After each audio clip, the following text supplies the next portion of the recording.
Sábio Júnior, doutorando da Universidade de São Paulo, para proferir a conferência O Campo da Avaliação em Saúde Coletiva. O professor mestre Vicente Sábio Júnior é psicólogo, mestre em saúde pública pela Universidade de São Paulo, USP, e doutorando também pela Faculdade de Saúde Pública da mesma universidade. Informamos que ao final da conferência, nós abriremos um momento para perguntas e considerações da plateia.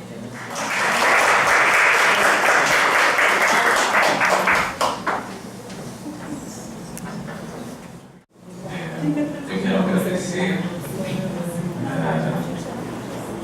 a presença aqui, de uma audiência que me é muito nova, porém me deixa muito feliz. Assim, eu recebi o nosso programa de hoje, e as apresentações trazem temas em que eu espero nós aprender muito. A minha caminhada no processo da avaliação ela é nova. Eu comecei logo no início do doutorado uma disciplina com o professor Tanaka, e essa disciplina me ajudou a pensar e a repensar muito a forma como eu concebia saúde. Então, é uma jornada nova, mas é uma jornada, até por ser nova, interessante porque ela produz muitos estranhamentos. E são esses estranhamentos que eu venho compartilhar com vocês. Sobre algumas coisas que eu tenho pensado sobre o processo de avaliar. Particularmente, e agora agradecendo formalmente também aos professores Edson, professora Adalto, professora Marluce, que me fez um convite maravilhoso, muito obrigado. E ao senhor Silvio César, é isso? Muito obrigado também por poder me ouvir. Eu vou compartilhar com vocês, então, uma experiência formativa avaliativa, de maneira a propor reflexões sobre a avaliação daqueles que avaliam o campo da saúde coletiva. Mais propriamente, eu pensei então em expor um contexto introdutório para falar sobre alguns aspectos que envolvem pensar o constitutivo e o constituinte em nosso campo de saberes, e aí sim eu faço, à medida que for introduzindo, uma entrada no PowerPoint, para falar dessa experiência em si de avaliação. Esse texto que eu trouxe aqui, ele está baseado na oratória de Fidel Castro, então eu prometo que entre 3 ou 4 horas no máximo eu termino. Mas eu preferi ler essa introdução. Bem, faz-se notório pensar que a vivência do processo de formação da pós-graduação no campo da saúde coletiva é marcada por uma conjunção de fatores que são próprias de um campo polissêmico e de grande complexidade. Os professores Barat e Santos ressaltam 2 elementos que são intrínsecos ao campo da saúde coletiva: o de ser multiprofissional e multidisciplinar. Segundo os autores, isso impõe uma exigência que o discente transite em sua formação pelos 3 pilares que estruturam o conhecimento da área: as ciências sociais em saúde, políticas, planejamento e gestão em saúde e epidemiologia. Apontam ainda para 2 importantes desafios para o desenvolvimento da pós-graduação em saúde coletiva: o desenvolvimento ligado aos saberes e às práticas do campo com repercussões para os programas de formação, e o desenvolvimento relacionado com o ensino de pós-graduação propriamente dito. Buscando me atentar aqui às singularidades desse segundo desafio, o ensino na pós-graduação, irei propor pensar contextualizado em alguns elementos que envolvem uma pesquisa avaliativa ou a avaliação propriamente dita, enquanto um processo de pensar para se saber. Vou então introduzir algumas questões que possam falar sobre a importância do arcabouço teórico e a importante função de se produzir estranhamentos na pós-graduação, uma das coisas que eu acredito sejam um dos elementos, né, de aprendizado mais importantes para o pós-graduando no seu pensar, e sobre essa possibilidade de se manter inquieto o tempo todo sobre aquilo que vê, sobre aquilo que escuta e sobre aquilo que lê. Eu vou fazer aqui uma consideração de que, quando nós lemos o método e as meditações de René Descartes, há uma questão interessante sobre o código, né? Ele coloca assim: se duvido, penso, penso, logo existo. Esse se duvido, penso foi cortado. A gente não ouve falar do se duvido, penso, é só o penso, logo existo. Por que a ciência cortou o duvido? Né? E para piorar, claro, uma ciência muito específica, o positivismo, nos tirou essa possibilidade, e às vezes ainda nos retira, de pensar com profundo estranhamento aquilo que nós vemos, escutamos, pensamos, a forma como deduzimos coisas. Bom, elaborar pesquisas que culminem em hipóteses para a concepção de processos avaliativos que se proponham a uma análise reflexiva que coloquem o poder hegemônico em xeque, tem se tornado um verdadeiro desafio para alguns colegas da pós-graduação da Faculdade de Saúde Pública da Universidade de São Paulo. A exemplo, pesquisas em presídios femininos sobre a vivência de separação entre mães e bebês e sobre o cuidado ou o não cuidado de adolescentes que hoje se encontram internados na Fundação Casa. Em espaços em que a saúde e a judicialização se encontram, a pesquisa e a avaliação, em muitos momentos, ainda não conseguiram entrar. O que é importante, claro, que a gente possa pensar juntos é o quanto gestores, né, e a academia precisam estabelecer conversas. E que os gestores, particularmente, estou falando de uma realidade muito específica de São Paulo, mas que pode se ampliar, não tenham medo, né? Se o senhor Silvio falou que a gente não tem medo de avaliação, legal. Eles têm, em alguns momentos. Eles não tenham medo da avaliação científica, crítica, e não tem por finalidade fazer uma crítica político-partidária, mas uma crítica consciente, construtiva do sistema de saúde. É esse elo que nós precisamos. Partindo por um referencial teórico inicial, no livro A Comunicação em Saúde, das professoras Araújo e Cardoso, do ICIT da Fiocruz, exploram com bastante propriedade os modelos vigentes de comunicação que afetaram gerações do como avaliar e intervir na saúde. Inicialmente, abordo o modelo informacional, que, oriundo da lógica emissor-receptor, fortalecida após a Segunda Guerra Mundial pelos modelos matemáticos de comunicação, conformou e influenciou o desenvolvimento de uma comunicação descontextualizada e hierarquizada que operou no campo das políticas públicas de saúde e que, até hoje, exerce sua forma de produzir discursos de transferência de informação daqueles que, ou daquele que mais sabe, para aquele que menos sabe. Teorias, como bem remontam as professoras Araújo e Cardoso, são relatos de um dado aspecto da realidade que, por determinadas circunstâncias, ganham uma certa hegemonia, se naturalizam e chegam mesmo a não serem mais pensadas como algo que foi constituído por pessoas em determinadas épocas.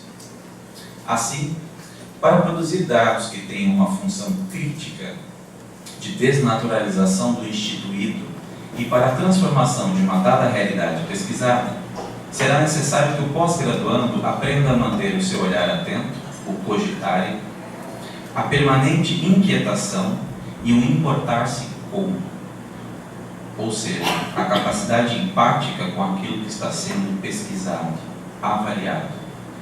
Faço uma outra consideração, que foi algo que eu descobri na minha pesquisa de mestrado, onde eu fui pesquisar o cuidado da criança em creche. Eu gosto muito das etimologias das palavras. E aí eu fui descobrir que o cuidado, a raiz do cuidado também é cogitar, é pensar.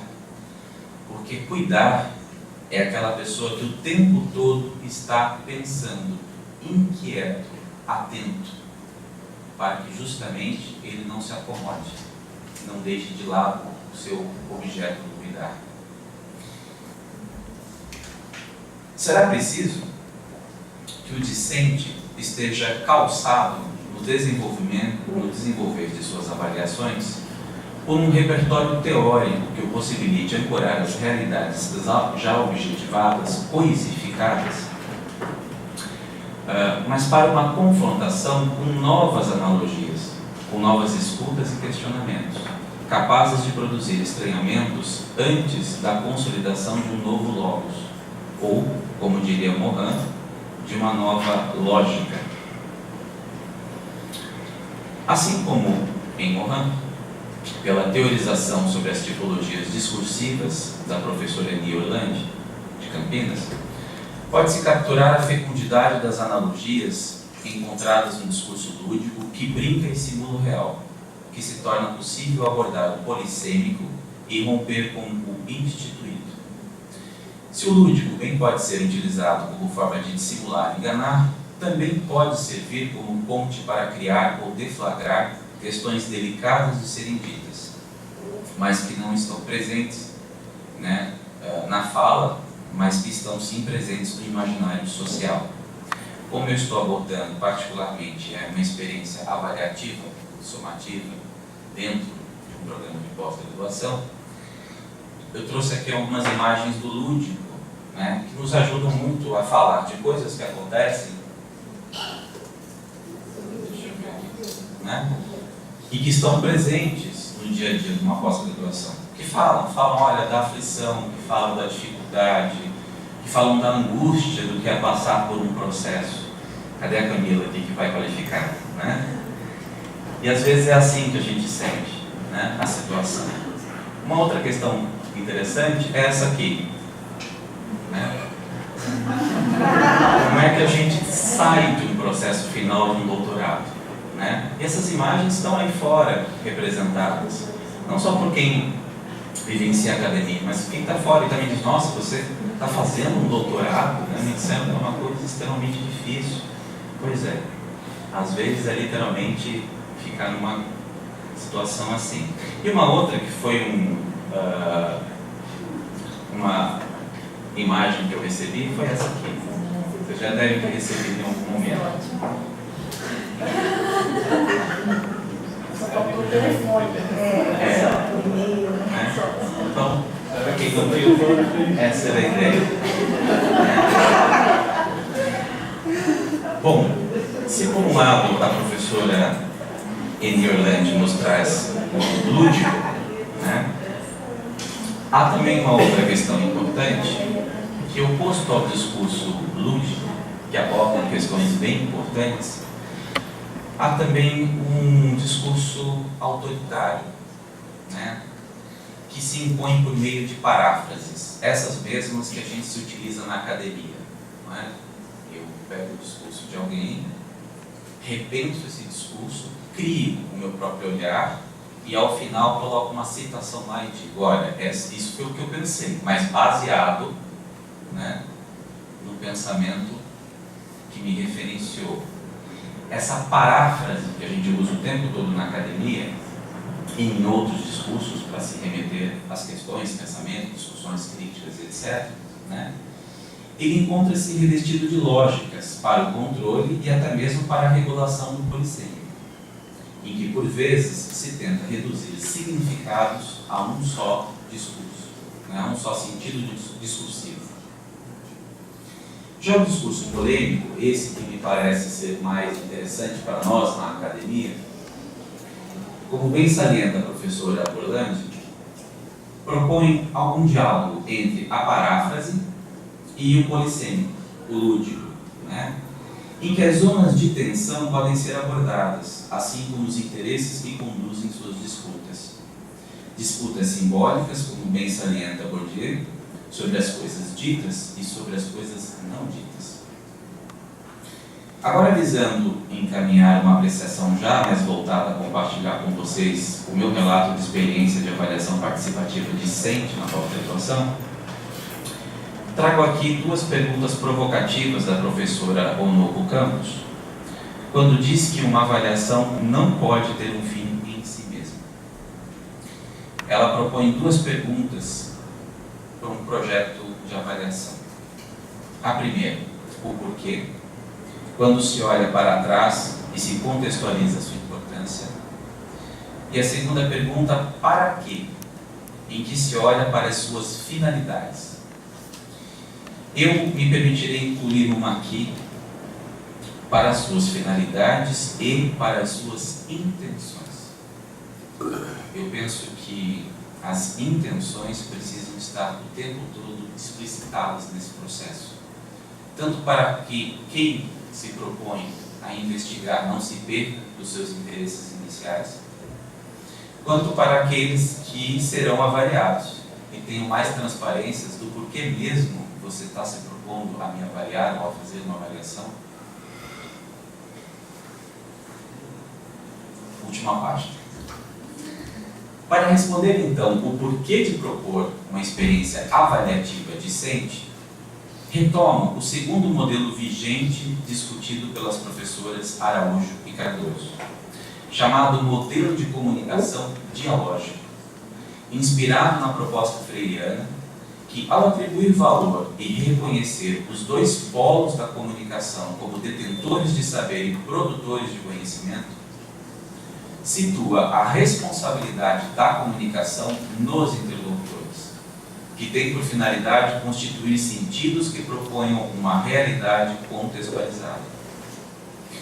Se na formação dos pós-graduandos em saúde coletiva, mais particularmente na formação de doutores, espera-se o desenvolvimento de qualidades importantes, como ganhar competência para publicar, aprender a coordenar grupos de pesquisa e ainda dialogar com seus pares provenientes de múltiplos campos disciplinares, o corpo docente, por sua vez, como esse outro lugar de uma instância do diálogo, em que se encontra e se centra o capital intelectual da produção científica no programa de pós-graduação, é parte essencial nesse transcorrer formativo. Nesse sentido, o modelo dialógico da pós-graduação preconiza, como força teórica que tem, não é porque é dialógico que não deixa de ter uma teoria, que não deixa de preconizar, também modular polissemias, que no ensejo de julgar para compreender, que no ensejo de construir avaliações, seres que se saibam inconclusos possam se fazer éticos e capazes de respeitar, na experiência formadora, a dialogicidade verdadeira do fazer crescer, na diferença e pela possibilidade do que Paulo Freire chamou de transgressão ética do ser educando, ou seja, que não é o discordar e seguir nem pelo cumprimento e nem pelo abandono, mas pelo incentivo e o respeito que se deve ter pelo ganho de autonomia do pensar. Cabe finalmente assinalar que a avaliação também agrega poderes para aprovação ou reprovação, de aceite ou de rejeição, de maneira que, assim como uma teoria, claro que caracterizada em suas diferenças, mobilizam representações que também induzem comportamentos, tanto àqueles ligados aos processos decisórios, como àqueles que os sofrem. Então, a importância de entender a seriedade desse processo dentro de uma formação é muito grande. Bom, então, a partir daí, Eu quero compartilhar com vocês, né, um pouco dessa experiência de avaliação. E nós tínhamos um pressuposto, né, nós, um conjunto de discentes que se reúne sistematicamente, pelo menos em 2014 foi assim, agora em 2015 foi mais difícil, mas temos nos reunido para pensar então a pós-graduação, para pensar o campo da avaliação da pós-graduação. Em mais específico, nós discentes, que cabe a nós discentes nesse processo, não é a nossa parte, né? Nós tínhamos o pressuposto, né, que para a consolidação do conhecimento científico e formação de docentes e pesquisadores capacitados a desenvolver inovações teóricas e metodológicas, deve haver investimento no desenvolvimento de avaliações, estratégias de ensino e orientação para o preparo pedagógico e crítico do aluno. Eu fiquei muito feliz com a sua fala, professora Thelma, porque de fato eu não acho que a ciência progride pelo número de artigos que a gente produz. Acho que ela progride pela qualidade das ideias que a gente é capaz de estruturar ao longo do percurso. E esse pensamento crítico é uma questão para nós. O que nos forma criticamente para produzir uma ciência melhor? Bom, nós tínhamos também uma pergunta norteadora nesse processo. Quais são os elementos basilares presentes na vivência acadêmica dos discentes que estariam amplamente associados à aquisição ou à não aquisição de competências acadêmicas em docência, pesquisa e produção científica em saúde coletiva? Aqui entenda-se amplamente associados no sentido de algo que estivesse bastante disseminado, compartilhado, algo comum que ocorre ou é recorrente no cotidiano do discente. Bom, vou para o próximo slide, você me ajuda aqui, Jorge, que agora em si é a apresentação da avaliação. Essa avaliação foi apresentada agora no Abrascão, né? Foi muito interessante porque nessa oportunidade nós propusemos também um encontro de discentes. Foi uma roda de conversa entre discentes em que nós pudéssemos, cada um ao seu lugar, propor então dificuldades, estranhamentos, situações, problemas que vêm acontecendo no processo formativo de discentes. Ficar longe dela. Bom, então, a avaliação participativa discente sobre o processo de formação acadêmica estrito sensu na área de saúde coletiva. Fomos 8 autores nesse processo, discussões sistemáticas, não é? Aqui o GT que nós compomos ao longo de todo o ano de 2014, e nós então articulamos reuniões em que se discutia como eram realizadas, inclusive as avaliações sobre o processo formativo discente no percurso de sua pós-graduação, né? À medida em que nós fomos nos questionando de que elementos basilares eram esses presentes, a primeira coisa foi pensar assim, bom, peraí, como é que um discente é avaliado nesse processo? Nós partimos, claro, de uma situação nossa lá, particular, da própria Faculdade de Saúde Pública. E aí duas coisas nos surpreenderam.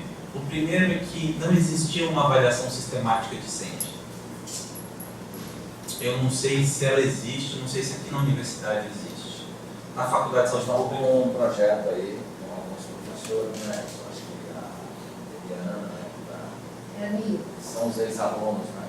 A gente está pensando em fazer. E também o Fórum Nacional de Saúde Coletiva tem uma representação discente no fórum. Queria até que você disse que também tem uma preocupação nesse sentido. Saber aonde estão esses alunos da pós, o que eles fazem. Perfeito, professor. Entende? Perfeito. Eu não sei se é a Ana Sanches que está lá. Eu acho que é ela. Ela era de... Não sei se ela é do norte. Eu não lembro agora também, professora. Ela estava no fórum, nós fizemos uma discussão importante sobre isso. Vou, particularmente falando da Faculdade de Saúde Pública, com exceção de algum departamento tivesse montado uma avaliação específica para acompanhar a evolução desse processo do aluno, das suas capacitações, do seu olhar, do seu pensar, né? Só existia avaliação por um simples motivo: quando dá problema. Essa é uma avaliação sistemática. Isso existe no Faculdade de Saúde Pública. O aluno deu problema, está aqui o instrumento.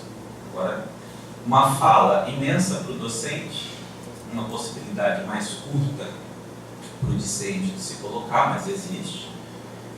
Existe, a partir daí, não uma avaliação que possa pensar o processo. Existe aí sim um ato quase que condenatório de acusações e defesas.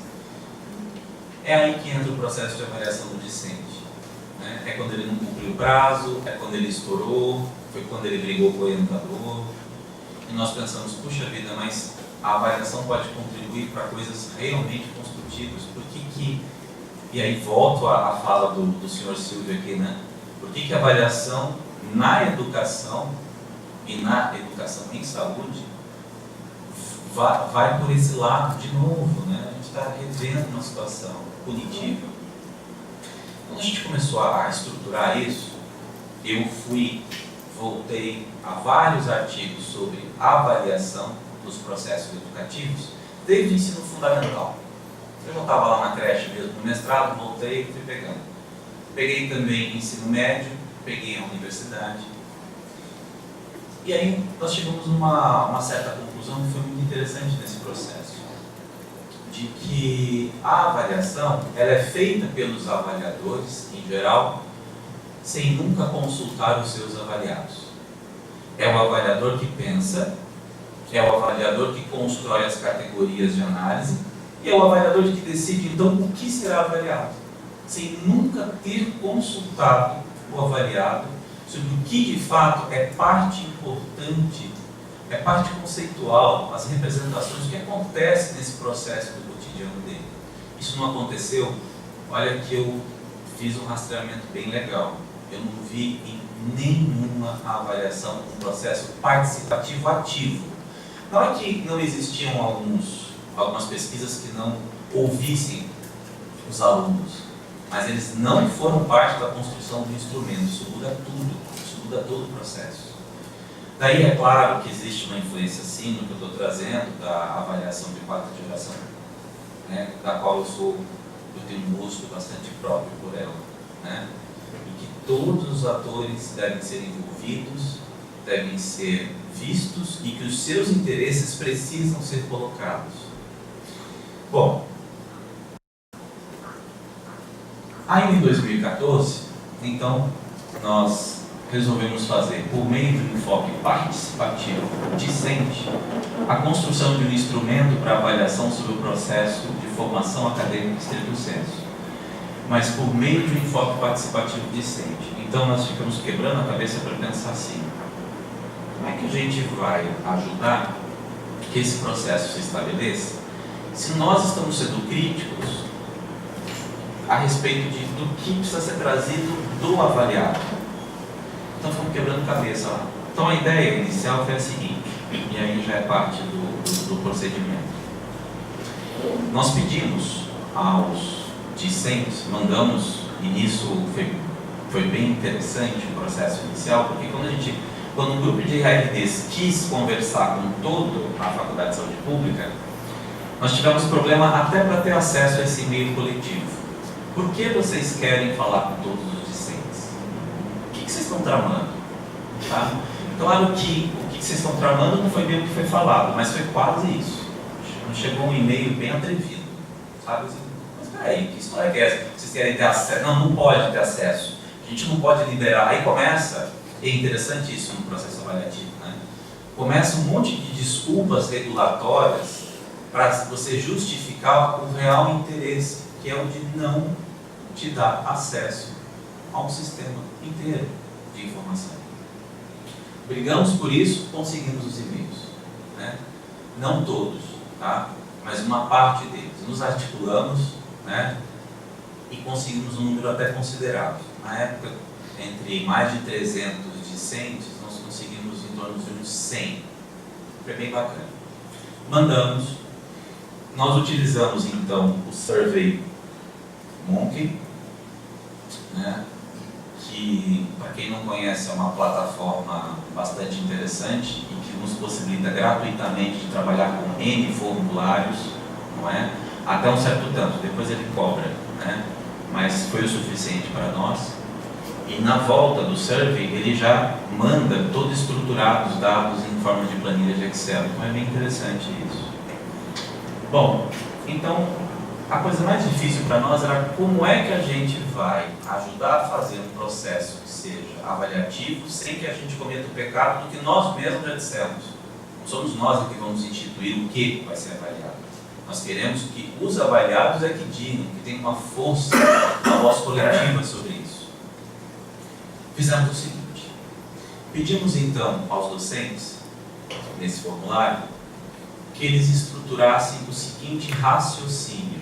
Por isso que foi uma avaliação como um processo formativo, consultivo, reflexivo. E eles fizeram o seguinte: então nós pedimos, a exemplo, que alguém tivesse no segundo ano do doutorado, nós pedimos: olha, por favor, nos aponte elementos, situações, vivências, acontecimentos, o que vier à sua cabeça, que sejam, que tenham sido importantes no semestre anterior agora, ou seja, digamos que eu estivesse no quarto semestre, né, no terceiro semestre, que você vivenciou, né, para que você tivesse melhor alcançado no próximo semestre que você está, que te ajudou ou te prejudicou no alcance das suas competências, do que você está vivendo atualmente, na qualidade da sua formação. Então, é descrever. Agora que você descreveu isso, por favor, pense no ano anterior. Quais são as situações que você viveu, etc., nos anos anteriores, no primeiro ano, que teriam te dado mais qualidade, que teriam te ajudado nesse processo para que você tivesse mais autonomia, mais consistência, né, no seu segundo ano. Então, ele foi fazendo um processo reflexivo de trás, né, para frente, não, de frente para trás, né, enfim, retrospectivo, melhor dizendo assim, senão não vamos perder aqui, retrospectivo, de forma que nós ficamos, ao final, né, isso é interessante, quem que respondeu isso?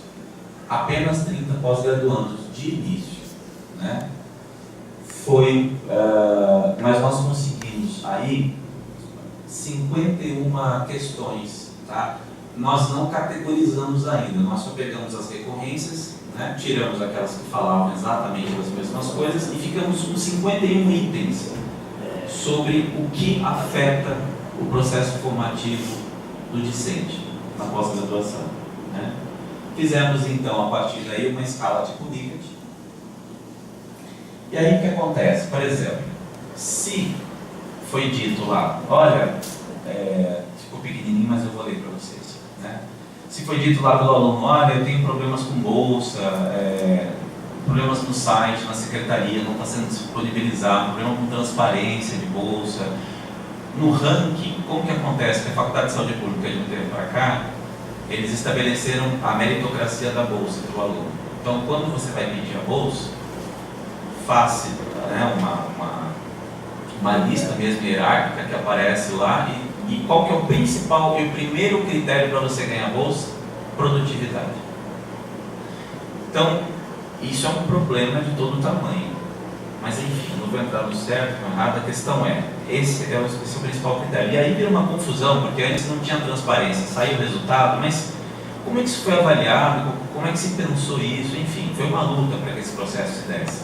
Então, as afirmações foram transformadas em pergunta. Quão satisfeito, a maioria tem a ver com satisfação, outras não, quão satisfeito está com as informações disponibilizadas no site sobre bolsas, ofertas, disponibilidades e lista de espera. E ele classificava se essa pergunta no processo formativo dele era irrelevante até se era muito relevante. Então, essa primeira pergunta que nós retornamos não era para propor já as coisas que seriam avaliadas. Nós queremos saber o seguinte: a partir do que vocês disseram, essas perguntas que nós entendemos, elas são relevantes para o processo formativo? E aí devolvemos para eles. Nessa segunda etapa já foi interessante, porque de 30 nós saltamos para 82 pós-graduandos.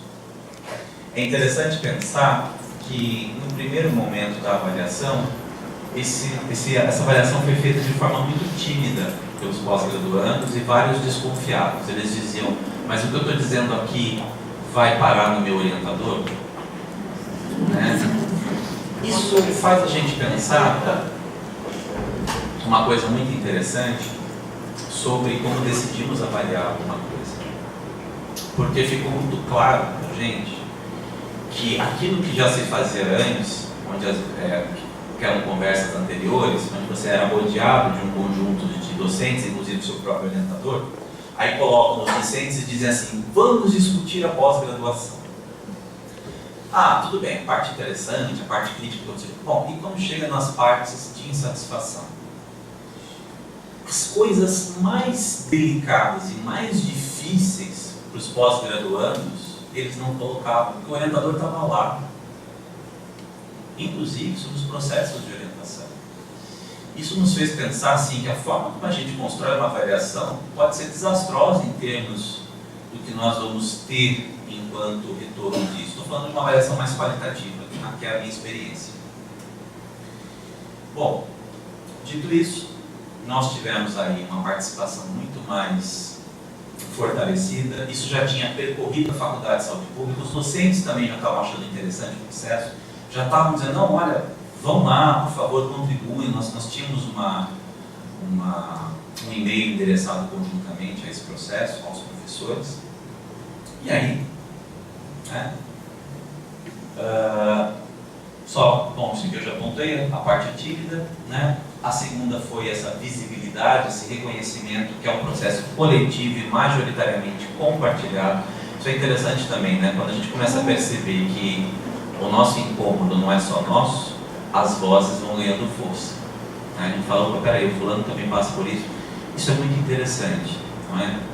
Só para ponderar aqui que no congresso que eu estive agora lá em Teresina, Congresso Internacional de Representações Sociais, uma das docentes que é da área de educação, de avaliação em educação, ela falou, mas eu levei essa experiência. Ela falou assim, mas é que também às vezes consultar os alunos é difícil porque eles também não têm muito a contribuir. Falou com a pessoa errada, né? Aí eu trouxe essa experiência, não tem muito a contribuir, porque aí eu falei essa experiência. Vocês se colocam na frente dos alunos, etc, etc. Vamos dizer o quê? Né? Fora que eu disse a ela uma coisa que é também naturalizada no nosso processo. O que é ser aluno na cultura brasileira? O que é voltar ao lugar de ser aluno?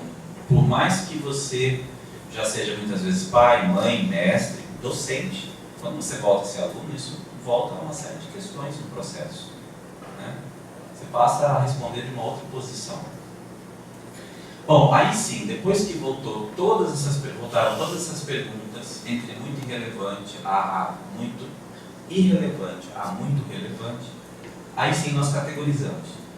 Tá? Então, os 8 itens que mais apareceram foi acesso à informação, infraestrutura, processo de orientação, reuniões com o orientador, processo de orientação, elaboração do projeto de pesquisa e processo de trabalho. Cada um desses itens, eles têm várias questões atreladas a eles, né? Só para dizer que essa parte aqui do processo de orientação, sem dúvida nenhuma, é a que mais tem questões para os pós-graduandos. Tá? O programa de aperfeiçoamento de ensino, né? O PAE ou PAE, estágio no exterior e comunicação interna da própria faculdade e algumas coisas ligadas à representação discente. Então nós fizemos, a partir daí, né, essa escala, uma análise da escala que tínhamos feito, né, colocamos um peso, né, construímos e fizemos a média de cada uma das questões em separadas, porque nem todas tiveram respostas, né, tiveram o mesmo N de respostas de participação. Fizemos a média das médias das questões de cada tópico. E então tivemos aqui algumas notas interessantes. Como vocês podem ver, né, aqui respondendo a 84,4%, né, por cento aqui da nota máxima que poderia ser alcançada, nós temos o processo de orientação, majoritariamente, assim, é uma coisa bastante importante, a elaboração dos projetos de pesquisa, né, e duas coisas aqui que apareceram não tão importantes foi a parte da infraestrutura e da aproximação com os grupos de representação discente. Uma coisa é eu querer reclamar, uma coisa é eu querer falar, mas olha o que você disse também para o discente: venha participar dos grupos de representação para que a gente construa uma universidade melhor. Não tem tempo, né? E esse é um problema. Em São Paulo, então, é uma retórica constante. Falava agora há pouco para os professores. São duas coisas que você ouve: não tenho tempo e é para ontem, né? Isso é horrível. Sobre a questão da infraestrutura, nós temos um problema muito sério na Faculdade de Saúde Pública. Nós temos uma baita infraestrutura. E eu não sei o quanto, né? Tudo isso aqui são dados preliminares. A gente vai ter, como diz o professor Tanaka, né? Os indicadores nos mostram o que está ocorrendo, mas eles não mostram o porquê está ocorrendo. Então, a gente vai ter que escrever muito mais isso aqui e tentar entender esse processo. Bom, então, dentro dos tópicos, depois, nós fizemos ainda uma análise dicotômica, que a gente não gosta muito, porque a dicotômica é sim e não, né? Eu acho que os dados mais agregados são melhores. Mas ainda assim, pensando só naquilo que foi colocado como muito relevante, acima de 70% das respostas, nós tivemos no tópico de acesso à informação, informações sobre bolsas e normas da pós-graduação. É uma coisa que os discentes lutam muito por isso, é muito sofrido no processo, para todos nós que lutamos por bolsas. O número de discentes que entram num processo pela disputa de uma bolsa é cada vez maior. No doutorado, no mestrado não, mas no doutorado lá é enorme. E, para vocês terem ideia, o último que chegou agora foram 3 bolsas, para mais ou menos 40 inscritos. Tá?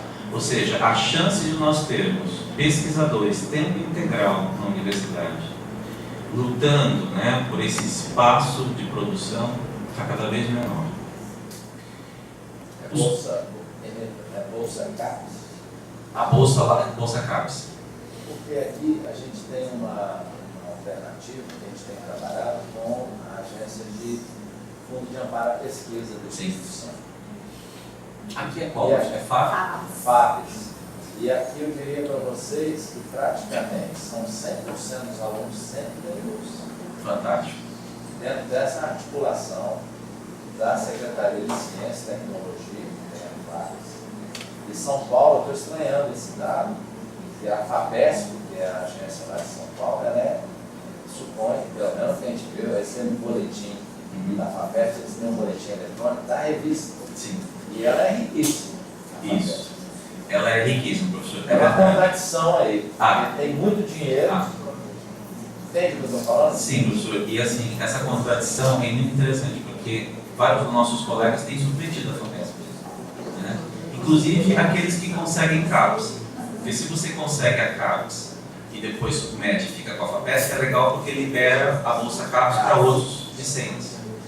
O número de recusas é estrondoso. A dificuldade hoje da FAPESP responder. O processo avaliativo da FAPESP é assim: você entra na plataforma, ela demora mais ou menos de 3 a 4 meses, às vezes, para responder.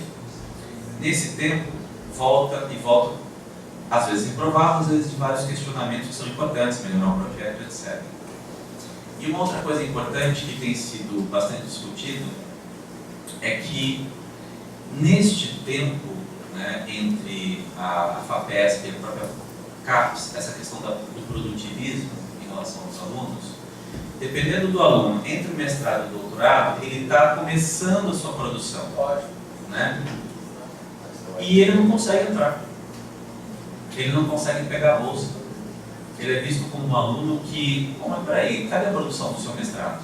Não, peraí, eu tenho aqui algumas apresentações em congresso, eu submeti o meu artigo, mas isso não tem sido suficiente, tem sido uma discussão constante, isso é horrível, mas tem sido uma discussão presente, né? Por outro lado, nós temos alguns professores que se adequam claramente a esse discurso nada polissêmico e autoritário, né, da avaliação, que produzem um artigo a cada 15 dias,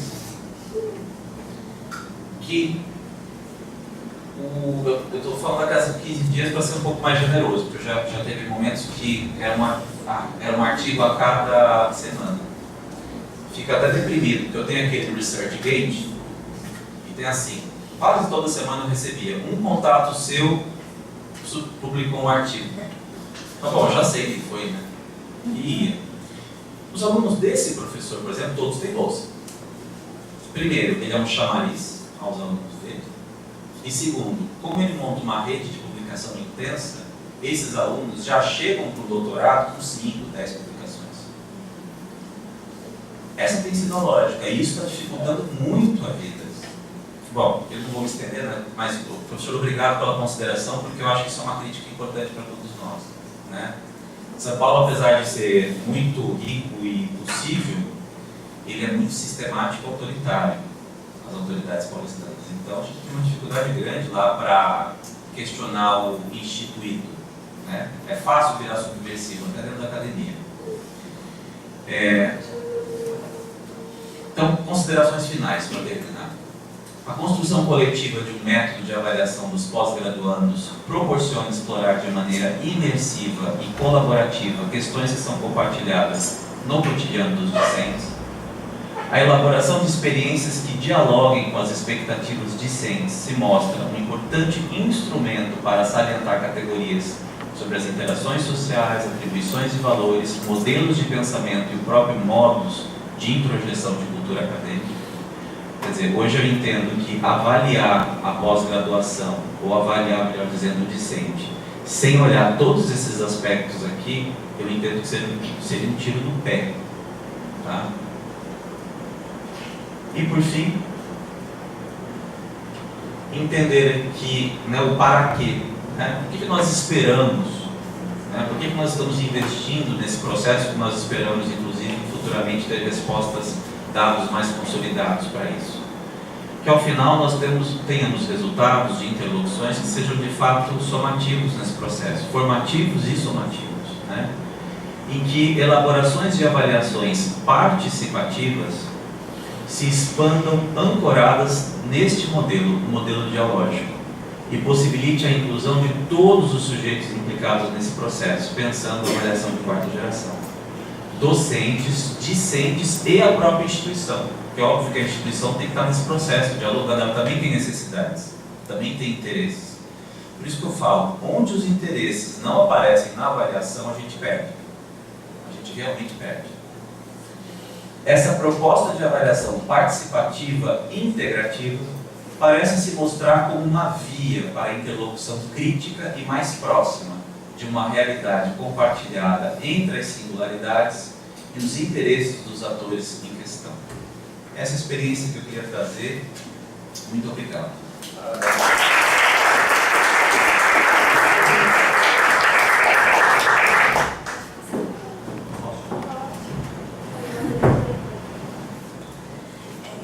Nós agradecemos, né, ao professor Mestre Vicente Sado Júnior pela brilhante exposição. Nós vamos abrir agora, durante uns 5 minutos, né, para aqueles que quiserem fazer perguntas ou considerações. Eu já, antes, né, já vou sair do meu papel aqui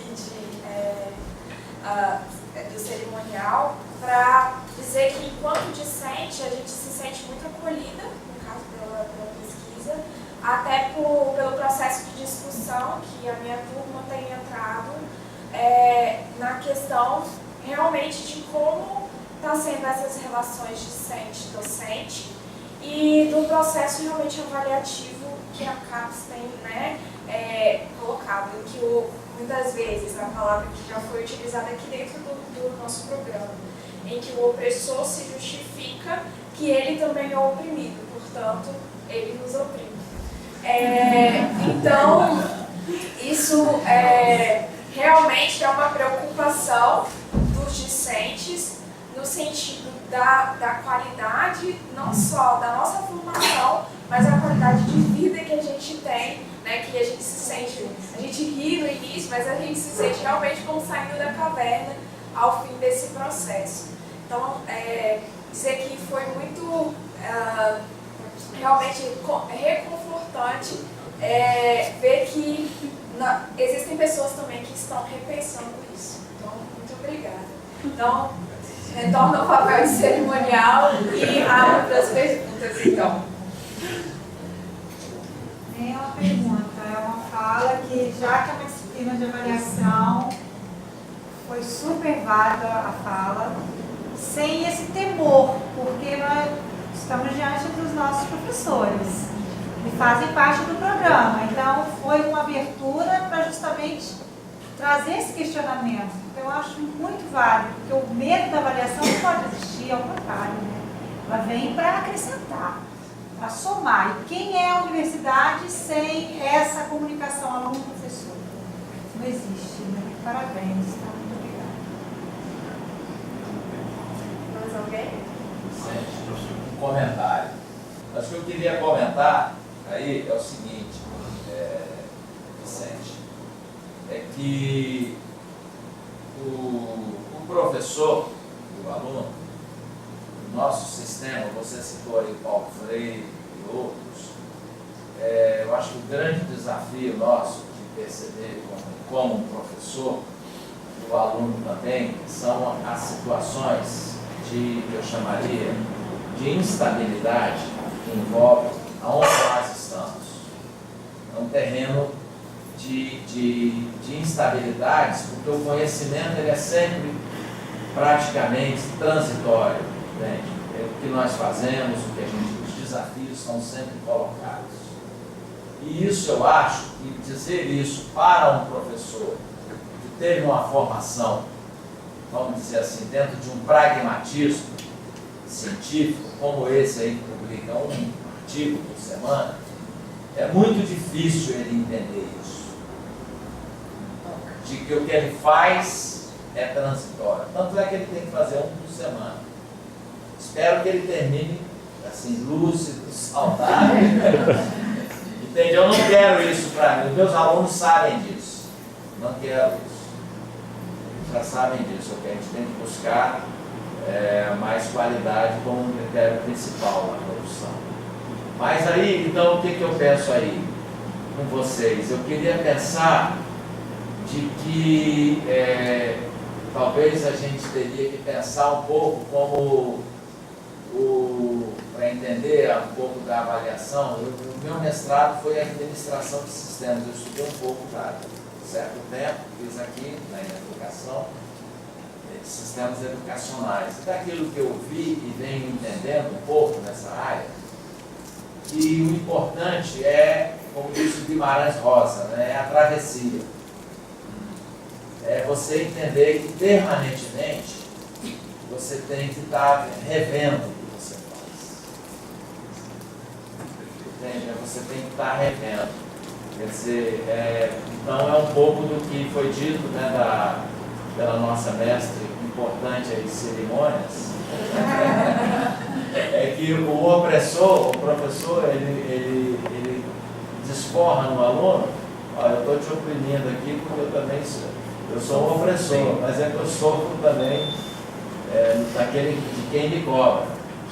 Então, esse tensionamento que existe no mundo aí onde nós estamos, é que talvez a gente tenha que perceber que ele é perene, mas ele é possível de ser transformado. Ele é possível de ser transformado.